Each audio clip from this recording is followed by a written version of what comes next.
Welcome to Solving for R. We have an incredible opportunity to have a great conversation with Lonnie Main, best-selling author of the absolutely fantastic book, Red Shoes Living. Stand out for the positive. Lonnie is an incredible entrepreneur, tech titan, consultant, dear friend, and literally one of the best life coaches that I've ever had the opportunity of working with. Let's get started.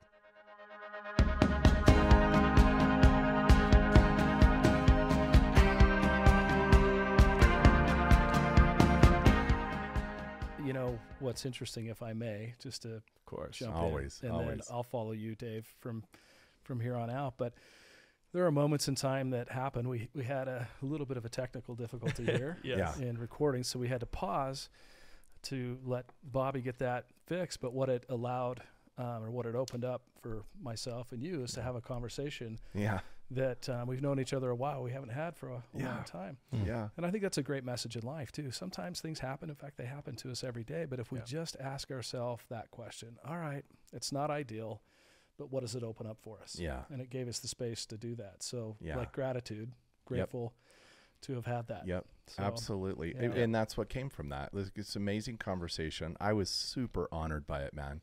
Oh, thank you. Likewise. You just you made my month with what you just shared with me. Good. And I'm just literally full of warm, awesome love and just great feelings right now. So that was super cool. And you always do that when I'm around you. You were such an inspiring person. And, it's not a surprise that this executive, that is an entrepreneur, tech building titan, becomes this amazing voice and leader. And you develop out this most amazing concept, Red Shoes Living, best-selling author, super cool book, man, just amazing philosophies. I was lucky enough to, as you were, you developed it and you were writing your first book, you helped with one of the businesses I built, and man, did you ever help us improve that company and opened our eyes and gave us perspective. And that's what we were talking about is perspective. And I think that is, it's really awesome. We're honored you're here. Thank you for joining us. Thank you. It's my honor to be here. Thank you. And thank you. Yeah. We figured that out. Appreciate it. Yeah. Thank you for your patience too. Yeah, no worries. But that was a super cool conversation, and I'm jazzed going into this. This is great. I'm excited about the conversation. Likewise. You were there in the beginning for me, really, as I had finished the book. Oh, wow. And started working Very with you. cool. And I will say, and I know we'll get into a lot more, but Red Shoes, the concept is just standing out for the positive in how you work and how you live. And the beautiful thing about it is everybody has their own version. So as the two of it's symbiotic, right? So as the two of us were talking, as Bobby was doing his magic, I learn as much from you as hopefully you do from me. And then Bobby's here. So that's the cool part is we all have our own version of how we stand out for the positive. Yeah. So it's not For mine sure. anymore. It's everybody's. Yeah. So, I love that. Yeah. I love that. That's true leadership too, though. I think that, teaching and helping and leading,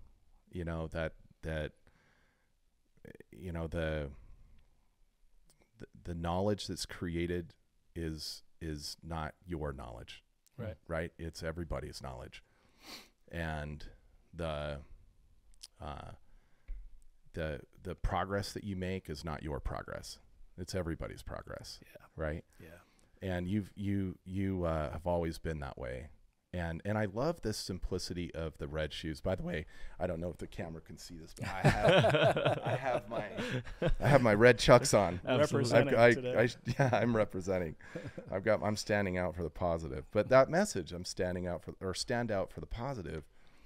Man, I tell you what, that is such a cool perspective. It's such a cool, we like to, have life hacks, right? And you've graciously supported this, this concept of solving for R, and thank you. And our life equation, and just this life hack. But I really like that idea that, you can, you're either playing the game of life or the game of life is kind of playing you. And it's somewhat of a binary situation, right? It's a toggle switch, and it's getting turned on and off all day long, right? And I think that idea of, standing out for the positive in any situation, right? If you can kind of put yourself into that mode of, I'm going to put red shoes on today, and that doesn't go with my outfit at all. Right? I think Tracy this morning was like, what? It's meant to stand out. Lonnie's here. Yeah. Oh, got it. Okay. Yeah, no, that makes sense. What I love about that concept as well is it's in everybody's hands, right? It's not just like a power that's in like, in the business context, in an executive's hand or in a manager's hand. It's everybody, every level of the organization, whatever kind of organization or family. It's everybody is a part of it. You're right. And I, to your point, Bobby, and, just listening to Dave too, it's just, we learn from each other. And you brought the word up earlier, perspective, and what you're doing with this podcast and with your book and this whole conversation is changing perspective, or at least giving perspective to people so they can go, oh, I'd never thought about it like that. Yeah. This is why I show up the way I do in the world. Yeah. This is why I show up at business the way I do. Yeah. And so it's actually a beautiful gift is what you're doing. So if you think about your journey and where you've been and what you're doing with other businesses and then this in the book, it's really a beautiful thing. Oh, thank you, man. Yeah, that means a lot, especially coming from you. Yeah. I've always been a huge fan, as you know.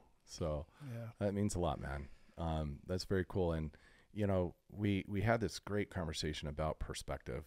We were talking about that before you even showed up. And then there was this fabulous synchronicity of you walking in and saying, man, this has been the best 2 days. And I'm like, right on. I'm so glad you had to cancel. So, and, we were talking about, and Lonnie, I think you said this, for a rainy day for somebody might be like this total bum out thing. Like it's a rainy day. I'm gloomy. Why is it raining? I really wanted this sunny day. And then there's somebody else that planted a garden last week and it's been super hot. And they're just like, man, could it please rain? Right. And then it's raining and they're super happy. Right. So you've got these two completely conflicting perspectives. And there's reality. Right. And it's that kind of stuff is super fascinating. Yeah, and I think listening to you talk about that, for me in Red Shoes, one of the pillars, as you know, is awareness, increasing your awareness. And so, if I'm the person that walks out of my house and I'm complaining about the rain, and my neighbor walks over and says what you just said, I just planted a garden, I needed the rain. It's just increasing our awareness of going and perspective going, oh, okay, I hadn't thought about that because I didn't plant a garden. Instead of just, being the curmudgeon and kind of walking away going, I don't want the rain here. And so when you look at somebody else's perspective and their story, right? Amen. Their story is a little different than mine, And so I think that, I hope that is what the world is starting to do, is understand the stories of others and perspective of others and the experiences that they've had and the beliefs and, and how those affect the emotions and everything else that, you've been talking about. Just stop, pause, and think. The individual's got a different story than mine. Amen. That's it. Yeah, that's it right there. And I love what you're saying in that hope. I'm just thinking of, my own life, and you get busy and, you get stuck in your head, right? You get stuck in your life. You get stuck in, the things that matter to you. Right. Yep. And I hope we are finding ways to get out of our head and just ask that question, like you said, what is your story, and have that empathy, and really kind of, I'm a big believer in this kind of concept of trying to avoid victimhood, right? You're in a situation and somebody's, super rude or, disappointing or downright, not delightful at all. Right. And, we can tend to, be a quick victim and then, be angry about it and all this other stuff. And that, what we try to practice and what we, try to bring to the table is, not letting emotions drive us, but let emotions be, information these sort of things that we can leverage, right, to let us know that we need to ask more questions. Right. And I think that however we do that, you know, I have another colleague that we practice, you know, the solving for R together, and for him it's gratefulness. You know, we just talked about that in our last podcast, and for him it's gratefulness. You know, like that's his hack. Like when I'm feeling that way, I just immediately try to focus on what am I grateful for today. Right. Others, you know, that people that kind of are wired for empathy, they can kind of quickly just, that's their hack, right? I wonder what your story is, right? Right. For me, I've found, you know, running the equation works pretty well. You know, if I'm emotional, I ask the question, you know, what belief is attached to this emotion? You know, so I think when it comes down to it, perspective comes from wondering, comes from curiosity, comes from asking questions. It comes from like questions becoming relevant, like all of a sudden being delivered to us. The neighbor comes over and is like, man, aren't you glad it finally started raining? Holy shit, I almost lost the garden. Right. And you're like, oh, right. My roses do look really, really good. I wonder why I thought that way, you know? Yeah. And so I just think that when we can get out of our heads and we can start asking questions, and we can be curious, and we can be empathetic, and we can just understand that this is a global story. Yeah. You know, that we're all words in the chapters, you know, words in the paragraphs, right? And it's like I think this is what we said last time. It's like switching your software you're running. You know, if you're running in your mind this software of like, you know, being defensive or you know, whatever it may be, trying to like meet that conflict with more conflict, or are you going to switch it to, I wonder, right? Like, I wonder what am I meant to be getting out of this? What am I meant to be learning from this? Whether or not there is a meaning that you're meant, you know, quotes, meant to be getting out of it, thinking that way, you're switching that software, and then instead of thinking of what that's taking from you, you're figuring out what you're gaining. Yeah. You know, we talked before I think we officially came on air. We were talking about the power of small things and just that perspective. It's like just a little switch. Just move just a little bit to the right, to your neighbor or to whomever, and try to understand their perspective. And you made me think of something else. And this is a lot of work that I've been doing lately is on mindset. You know, because we come from different experiences that have happened to us that have changed the way we operate in the world.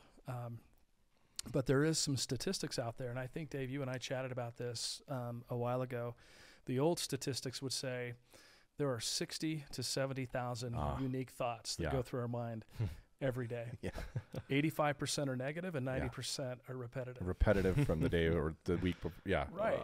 So just with that knowledge, if you know that, you go, okay, where am I at today? And I've always said if we had a computer that at the end of the day could take all of our thoughts, you know, it's kind of like AI right now, right? If we could attach that, what would those words be in a word cloud or you know, at the end of a day? Well, New Science came out from Canada, a research company, and they did work for a number of years, and they said, well, the numbers are a little different. It's more like 6,000 to 7,000 unique thoughts that go through our mind every day. But the percentages of what we think about on average didn't change. Are about the same. 85% are negative and 90%. That's the one you wanted to hear different. Yeah. Lower, right? But it's not. And that's, you know, after we had that conversation, it's funny, I got to, this will correct one thing I said earlier, because I don't allow sticky notes until the end of the day. They all have to, like the next morning, you can't have any sticky notes on your desk. But I do have one. And after we spoke, I wrote 60% positive thoughts. And I just stuck it right there. Because we had that conversation, and, you know, it was a number of weeks ago.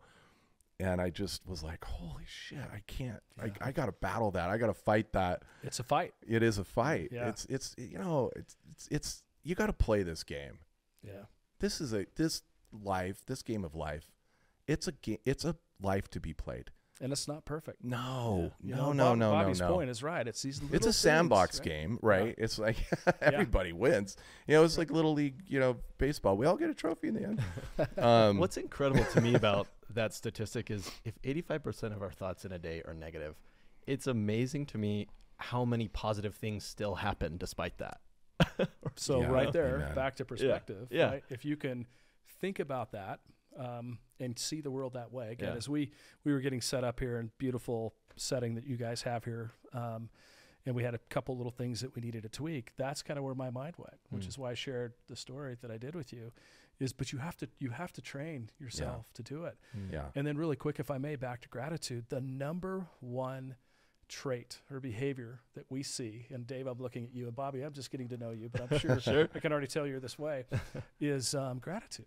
So when you think about it, when you flex the muscle of gratitude, you see the world in a different way, right? You see the sun, you see the rain as a positive thing. You see a moment in time where you have a technical difficulty as an opportunity to have a separate conversation. Yeah. So from interviewing athletes and executives, Dave, like yourself, and great leaders, politicians all over the world, gratitude. They're grateful people. They're not ungrateful. When you're ungrateful, your world becomes small. You become cynical, and you cannot see the beauty of the rain or the beauty of the sunshine. Well, all you see is the what's wrong? The frustrating thing that happened, right? And as I was saying, like I mentioned, Lynn, I think I introduced him as a colleague. He's a dear friend and colleague. He's an amazing human being, and I'd really love to introduce you to him. He's awesome, but it's like he uses gratitude as his hack. Like literally, he's like, no, that's like my tool. It's a secret weapon. You know, exactly. He's like, I feel like I'm in this, like I'm kind of slipping into the hole of victimhood, and I just force myself to think about the things I was grateful for. Just like today, like I had to get to this appointment, and I was a little late, and I'm super grateful that the traffic worked out for me. Like little things, you know, just little things.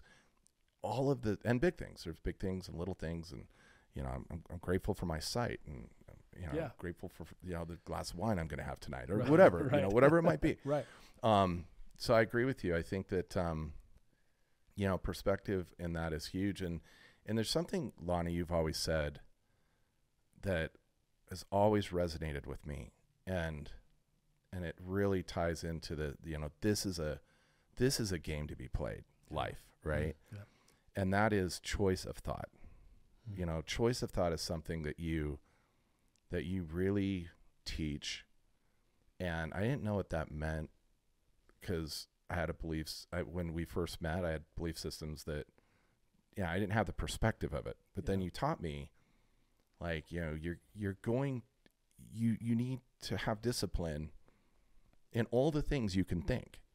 You can set discipline to choose, you know, this set of thinking. And I think that is kind of, you know, that was like an aha moment for me many years ago when we met. And I think that's very powerful.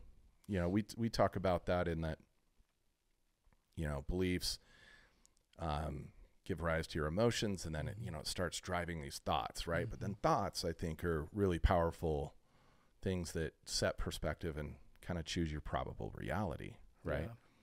So, you know, that idea that we're cruising along in this life, and you know, we're going to have these sort of tough things happen. You know, we can choose to look at that as a victim, or we can choose to look at that as something we can leverage. Right?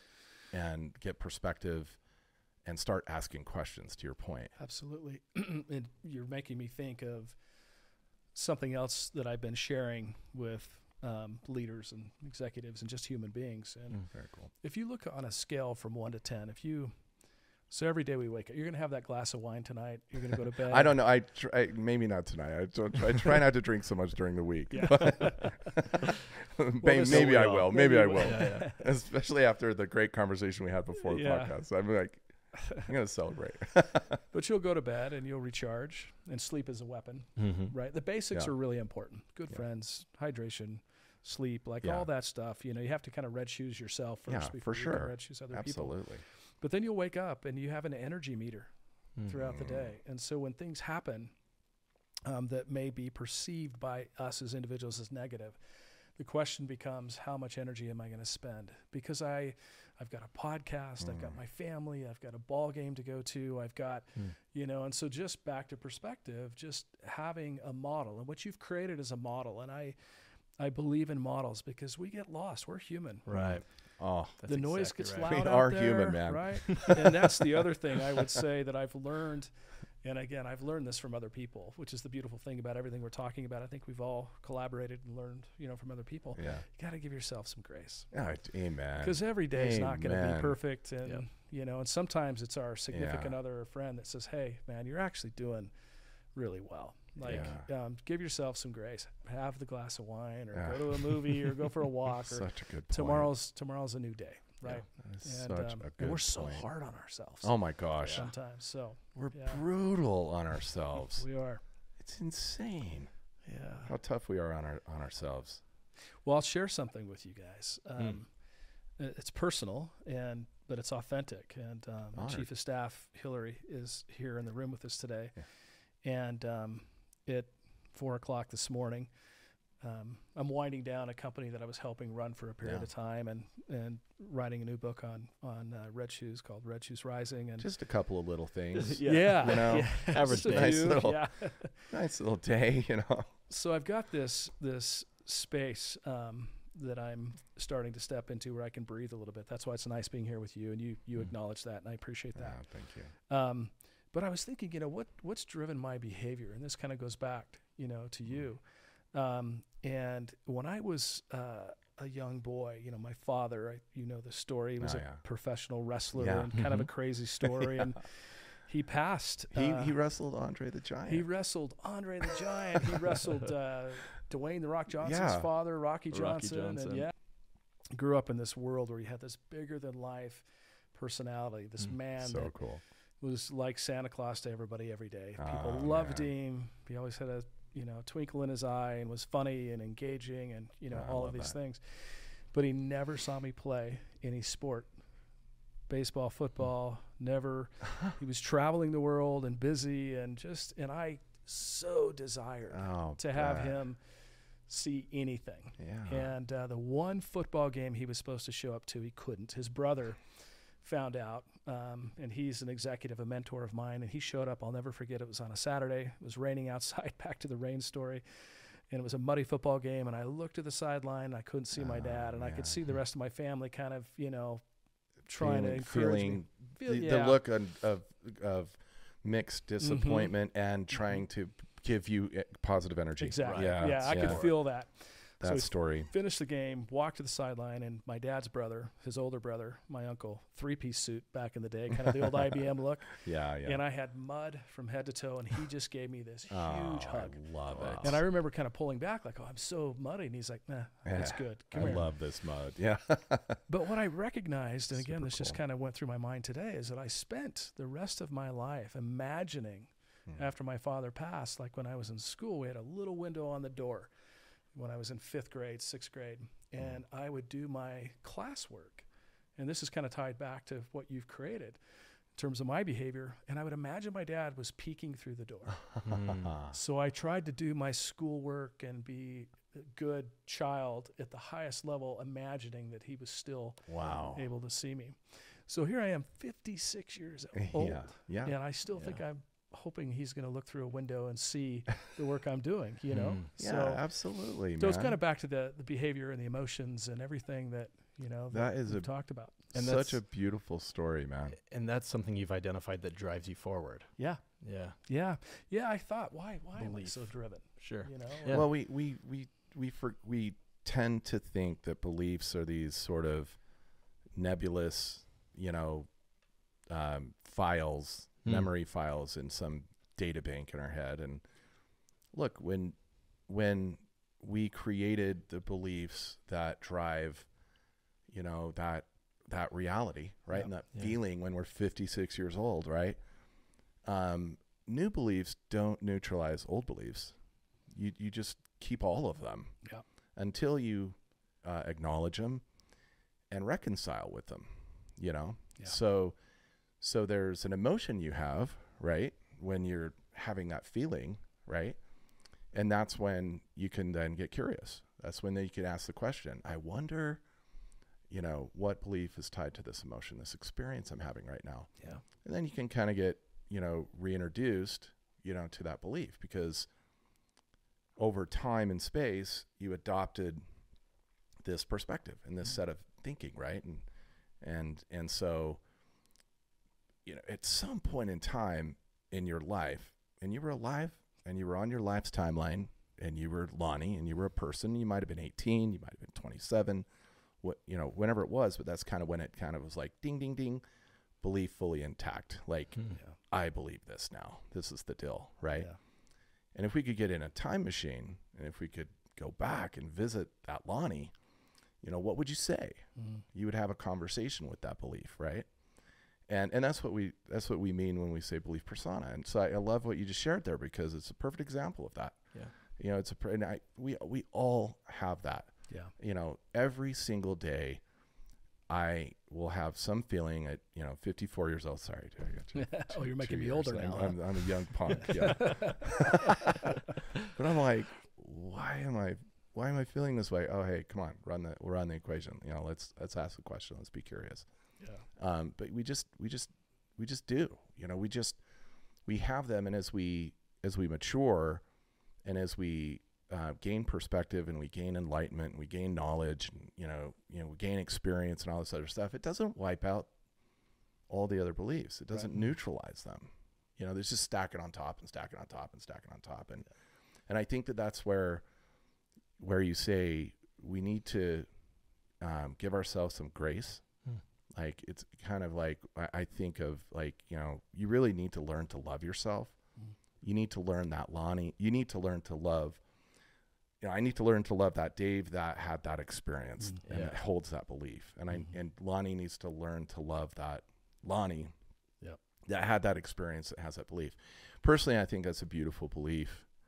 You know, you obviously have this great respect and love for your dad, and, you know, having that, you know, person looking over your shoulder like that brought a lot of positive, and he turned out to be such an amazing human being on so many fronts. But at the same time, you know, I mean, it is, you know, we end up in these emotional situations, and I think that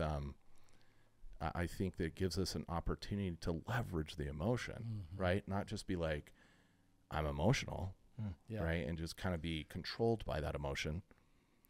We can flip that switch and decide to play the game, even in that emotionality. You know, we can do that and be curious, and we can give ourselves some grace and understand that, like, you know, there's, you know, all these versions of us over time that operate, that show up and operate, you know, even when we're, you know, full-grown adults in midlife. Yeah. And I think what's interesting about what you're saying, even, you know, Bobby talking about flipping the switch just a little bit as well, is when you get curious about people, and for me, you know the pillars of Red Shoes, I won't go through them all, but the one of them is everybody has a story. We brought it up already today. Yeah. But when you get curious, if you go to the store and they're angry, or they have a moment either with you or with somebody else, you know, the first thing, I increase my awareness. Yeah. And then I simply say, there's a story.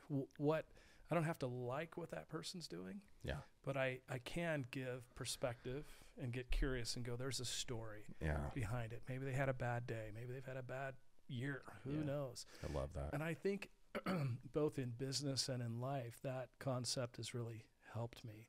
It's cool. Also helped me to support people, you know? So that story I told you about my father, I've never actually told that story until this morning and then now, you know, so. That's so cool. So, but people could probably look at it and go, oh, that's why you wake up at 4 o'clock in the morning, or, you know, you still think your dad's looking through that little window, or hoping that your dad is. And so I think all these things start to come together. And then one other thing I wanted to share with you, I think you might find interesting. I did some of the leadership work for the Spartan organization. Oh, cool.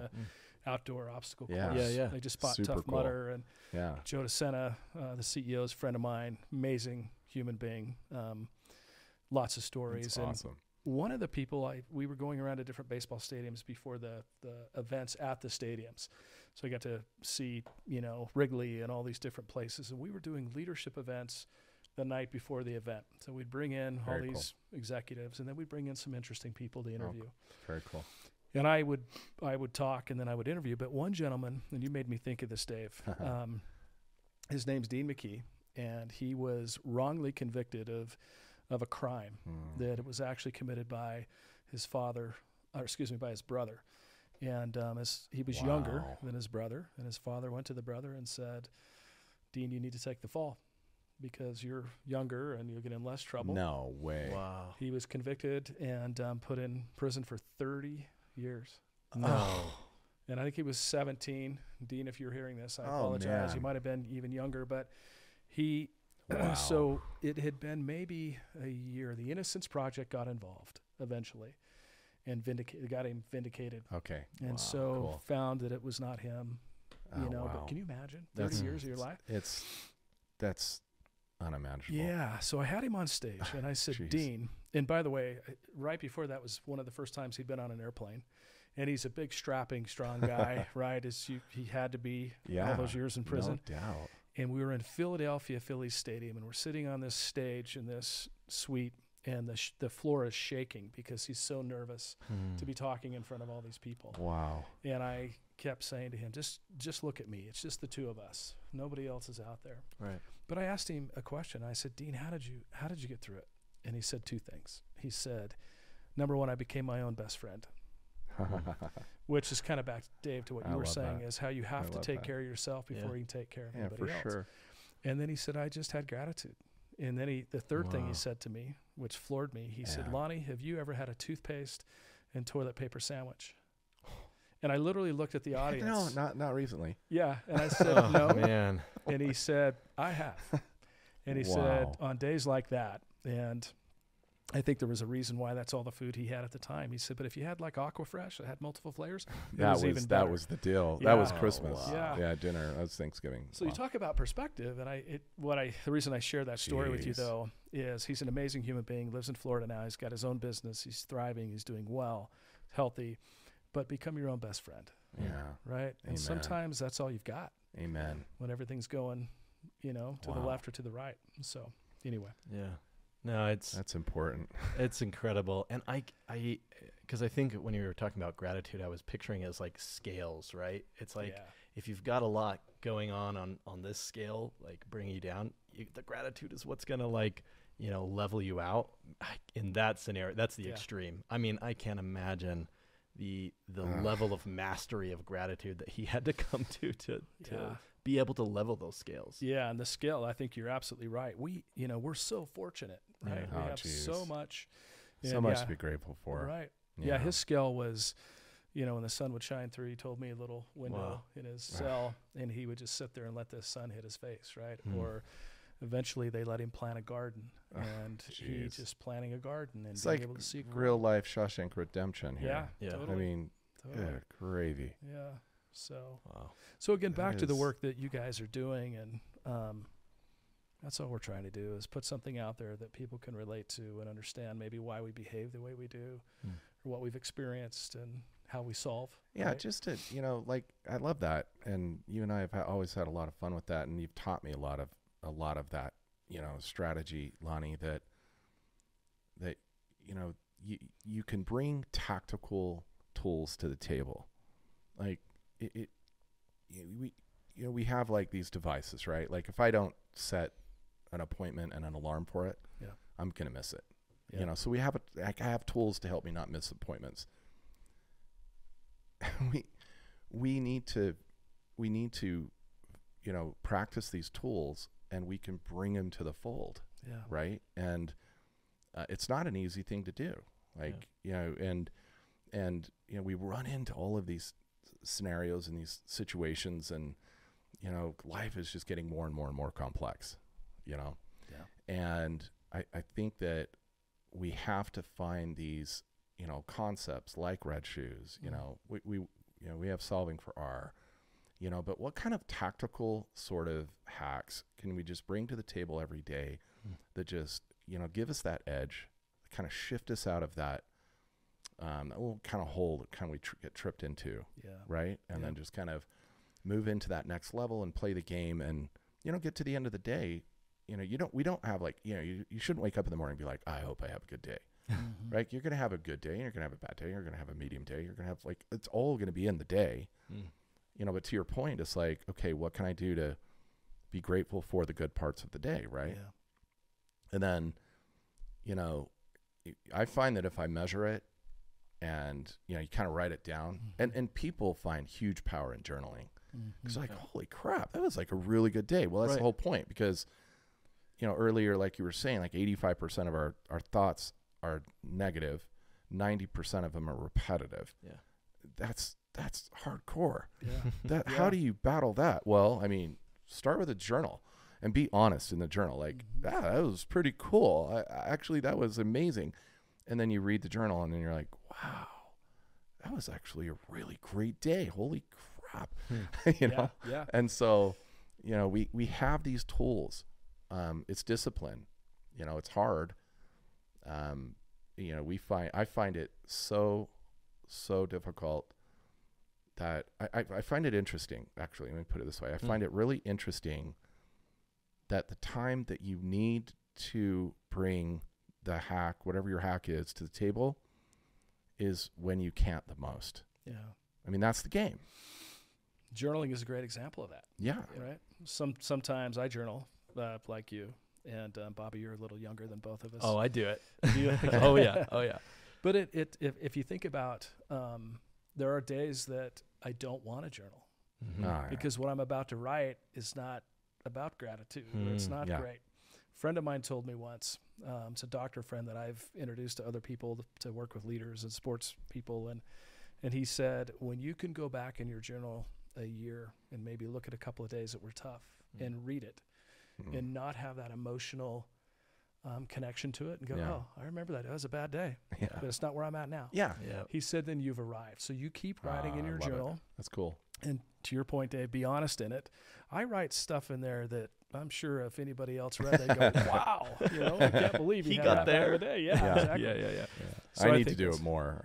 I need to practice what I preach. I think the thing with journaling that helps me the most is it addresses those other thoughts, the repetitive thoughts, right? Yeah, I can just pour those repetitive thoughts out, and then the cycle ends. Yeah, and then I can let it go. Oh, interesting. Yeah. Okay, so like, go ahead, Lonnie. Well, I think what's brilliant, and don't lose your thought, Dave, but I think what's brilliant about what you said, you're creating your own algorithm.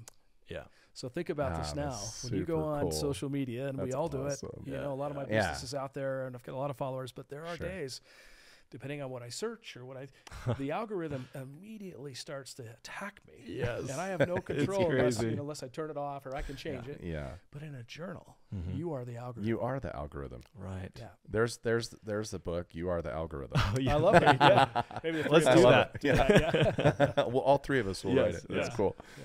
That's super cool. I like what you said, Bobby. I love that, and I like to explore that just a little bit. So so you'll journal, and it kind of puts an end to the cycle of the repetitive negative. I absolutely have a problem with like racing sort of circular thinking, right? And sometimes it makes it hard for me to sleep even. And I'll just be, think of that. Oh, I need to remember this. I need to remember that. If I can just get it all out of my head and pour it all out, all those repetitive thoughts are just gone. That's beautiful. Yeah, so, that's super cool. I mean, that works for me. That's my tactical hack. No, it's a great hack. That's awesome. I need to start journaling more. Yeah. I like it. I get a lot out of it. It's just one of those things where you're like, no, I want to watch some stupid show and just lay here with a cup of tea, or like, or read a book if I've got the energy, or something like that, right? And I think, Dave, I think that goes back to giving ourselves grace. I was going to say, amen. Amen. It's a balance. Sometimes you just need to eat the cookie. Right? Just eat it, enjoy it. It's awesome. That's what cookie's for. Right. Yeah. 100% agree. That's awesome. So you've got another book coming out. I cannot wait for it. It's going to be good. Yeah. Can I? We've talked a little bit about it. Can I ask questions about it? It's just in a little bit of conversation. Sure. So Red Shoes Ascending, right? Which is Red Shoes Rising. But same idea. Rising. Yep. Very cool. Yep. And I can't wait. But there was something you and I were talking about, and it changed my week. And I'm super glad we had the conversation at the beginning of the week because I really needed it. And it ended up, interestingly too, it really aligns, it parallels quite a bit with the equation, solving for our equation. And it is step in, step through, step up. That's right. And, I mean, you shared that with me at such a perfect time. And I had, all this stuff and, the first part of that step in is just monster. It's hard. It's so cool. And it's like where I feel like it parallels is where when I say, hey, when you're the very most emotional, that's when you should be curious. And that's when you should say, I wonder, what belief is tied to this emotion. So hard to do, but then again, you've got all these things in your life and we have all these, beliefs and fears and anxieties and what ifs and, all of these things. And we, tend to overthink everything and we tend to plan too much and, all this stuff. And I love this step in, step through, step up, because you're like, step in.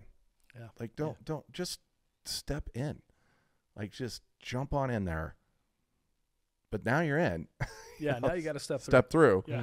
And then step up. And I'd love to talk about that a little bit, because it really gave me, in just the little conversation that we had, so I can't wait for the book, but it just gave me such clear perspective on, oh yeah, I'm overthinking this and I just need to step in. If you think, and thanks for the setup and question on that, but if you think about the genesis of your career, how many times you've had to step in, and by the way, we don't always get the choice to step in. Yeah. No, true. Right. Whether it's very COVID true. or we're changing a career because somebody's asking us to. Or it could affect somebody that you love. Could be a health issue, right? That Sure. has happened to you. And so we're not really choosing that. Yeah. When we get to make the choice, it's a beautiful thing, and it could be adversity or an opportunity. Yeah. It could go either way. But then once we're in it, and to your point, if we chose to step into it, then the step through is the hardest part, right? Because that's where you're, it's like your podcast. I'm sure when you guys stepped in, you had to buy equipment and you practiced and all this stuff, or any other businesses that you guys have been in. But the beautiful thing about Red Shoes Rising is there is hope, and the hope is the step up. Because when you get to the mountaintop, or you get to wherever it is that you've stepped up, you can look back and go, wow, look what I've done. Look what I've built. It's a good look who I've met. Look, It's such a good so feeling. that's kind of the idea of it, is that, and how many of us have done it? We've done it, in our careers and our lifetimes, we've done it all the time. So that book, Red Shoes Rising, is how do we rise? And what are the stories where other people have gone through either a tough situation or an opportunity they stepped into? How did they step through it? How did they step up? And it will all be different. So back to kind of the tools. They can make it their own thing. Absolutely. Yeah, absolutely. And so it's a book that'll be written that will have other people's hacks. Yeah, for sure. How did they do this? Joe DeSena, I mentioned him, CEO of Spartan. And when COVID happened, I got a message from him saying, hey, I'm getting 100 people from all over the world together. These are athletes. These are executives. They're Amazon executives. Wow. There's people like Dean Karnanzis that's, runs 100 miles races. And we're going to get on the phone every Monday at 5:30 Eastern, which was 3:30 Mountain Time, my time. And this is how Joe operates. I'm like, Joe, could you not pick a better time? Grace. He's like, you just need to be there. But what was cool is that concept, without the book having been written, that's what Joe was doing. He's like, all right, we're in it. Yeah. How are we going to step through it together? Yeah. So you would have 100 people on Zoom from China, from LA, from Seattle, just sharing this is how they were getting through it. And then Joe or somebody else would say, look, eventually we're going to step up. Now he had, at that time, 270 events all over the world that just shut down. So his business was gone, like a lot of people, overnight. So that's part of why he said, okay, I got to step in. Yeah. And now he bought Tough Mudder. He got through it, right? That's so cool. He had to make tough decisions, but if you talk to him now, he's stepped up. He's better off for having gone through it than if he wouldn't have gone through it. Interesting. With all due respect to that time. Amazing thread of reality there. So that's kind of the idea behind it. Yeah. Simple. Go ahead. Another thought that brings to mind is, and this is something we've talked about a lot, is if you're stepping into something, also what are you stepping out of? Oh, good point. Are you stepping out of, a place where you feel very comfortable? Yeah. Maybe you're starting to get a little complacent. Are you stepping into a new challenge that you're going to have to learn new things? You're going to have to, gain new skills, whatever it is. But, ultimately, I think we had this great conversation with Jason Clark, another one of our friends. I heard about. He's podcast. amazing. Did you listen to that? Yeah. He's like amazing. And he's all about, you know, stepping out of comfort, you know, Mhm. to use your term, Yeah. and stepping into, you know, he Discomfort. discomfort, but Like in a extreme direction towards, you know, this this imagined reality he's created. Yeah. And it's amazing, you know, his ability to He do that. pulls it He's off. Totally got Yeah. that down. Yeah, and that Joe's like that. Joe DeSena, he Yeah, does. He yeah. doesn't believe in being comfortable. He Right. wants to move. The other thing, I was just looking at you, and I was Yeah. thinking about this is as we continue to move forward as a world, a global, global economy, and diversity is such a big thing. Hmm. So here, sitting at the table, you've got a really old guy, me, second, and then we've got you. Yeah. And The young one. Yeah, the young one. But if you think of diversity of whether it's age, experience, religion, whatever it may Sure. be, I think the most successful companies I've worked with and for have had diversity.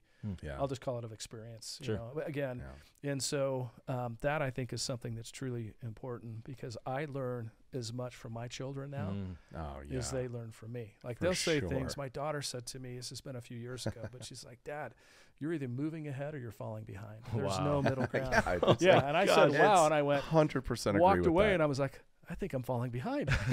Oh shit! There's Based no on middle that, ground, yeah. So Yeah. so I think that again with the work that you guys are doing too, that all of that kind of comes into play. Right. You know, with solving for R and how I think you're approaching that and how people can come to the table, come to this podcast, Yeah. learn the hacks, learn new things from Bobby, whether it's you or whoever you have, Jason Clark. Right. Yeah. That's how we're going to move forward as a world. Yeah, right? man. And, I agree. And to the point with diversity, you know, in identifying your beliefs, bringing together a diverse group of beliefs, when you're having a conversation with another person, it's like sometimes you're seeing in a mirror, right? Yeah. You see a belief in them, and then you realize you have the same. Right. And having a diverse group, you're going to be having more novel experiences, more novel beliefs that you're encountering, Yeah. and then, you know, bettering yourself. Those are the gifts, right? Totally. These are the gifts that you're receiving Yeah. in any conversation you have. Yeah. I always tell people that I love when somebody gives me perspective. I'll say to them, "You just gave me a gift," because Absolutely. it's something I'd never thought about Huge. before. Like Right. you just huge light bulb Yeah. just turned on for me. Yeah. Yeah, Right. that's super cool. So, And you know, just to kind of, you know, we touched on step in, step through. We really didn't. I mean, we touched on step up, but step up. Yeah, and you said something really interesting, and I think we all said it a little differently. So I'm curious because I love the stuff you develop, Lonnie. It really can be customized. Anybody can take it and customize it, right? Yeah. But for some people, stepping in is the hardest part. Mm-hmm. Stepping through is not so difficult because maybe they're very process oriented. Mm-hmm. Stepping up, you know, is a whole nother question. So I think for each person, based on, you know, their beliefs and kind of where they're at in their perspective, the step in, the step through, the step up, each one of those carry very different weight, yeah. you know? Yeah, and I think it's a great point you bring up. You know, sometimes step in is just reading one page in that book you've been You're trying in. to read for, you know. you're just, Yeah. you're in. And There maybe you the go. step through takes you a year to read it, or Yeah. but eventually you get through it. And so yeah, there's probably a range to that. The one thing I will say, it's also something that I've been talking a lot about on that scale from 1 to 10. Yeah. You know, when you ask yourself, where am I today on a scale from 1 to 10? And I do this with my friends. I'll send them. I know they're busy. You know, Oh, cool. and I'll literally just say, "Hey, Robin, you know, where are you on a scale from 1-10 ? And he'll write back an 8. That's a good day. If he says a 3 or a Solid. 4 or 5, I'm like, "Hey, do you want to talk? Right? Do we Right. need to talk or whatever?" But if you think about that scale, and if you think about a step up is probably at 10. Yeah. Is there a 12? Yeah. Right. And that Sure does- there is. Yeah. Hell, absolutely. there's a 20. Yeah, exactly. Yeah.